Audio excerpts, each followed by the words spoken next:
ষষ্ঠদশ দ্বিবাৰ্ষিক Kalita alpine গোষ্ঠীৰ ৰাজ্যিক অধিৱেশন ভাগি এইবেলি ৰঙিয়াৰ আতিথ্যত ৰঙিয়াত 21-22 মাৰ্চত অনুষ্ঠিত হ'বলৈ গৈ আছে।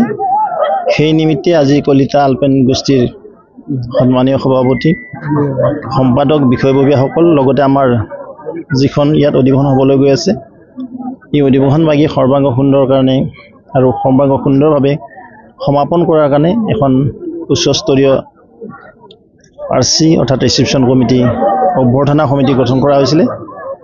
আজি আমি সকলো মিলি অধিৱেশনৰ প্ৰথম ষ্টেজ হিচাপে লাই খুঁটা স্থাপন এক মাংগলিক অনুষ্ঠানেৰে আৰু সমগ্ৰ জাতি জনগোষ্ঠীৰ সহযোগিতা লৈ আৰু কলিতা জনগোষ্ঠীৰ সন্মানৰ বিষয়ববীয়াসকলক লগত লৈ লাই খুঁটা স্থাপন কৰা হ'ল।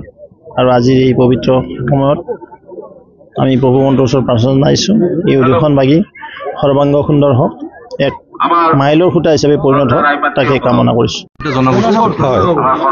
ব্ৰহ্মপুত্ৰ উপত্যকাৰ সমভূমি অঞ্চলৰ প্ৰাচীনতম আৰু বৃহত্তম খিলঞ্জীয়া জনগোষ্ঠী হিচাপে কলিতাসকল বিভিন্ন ন্যায্য অধিকাৰৰ পৰা বঞ্চিত হৈ আহি আছে।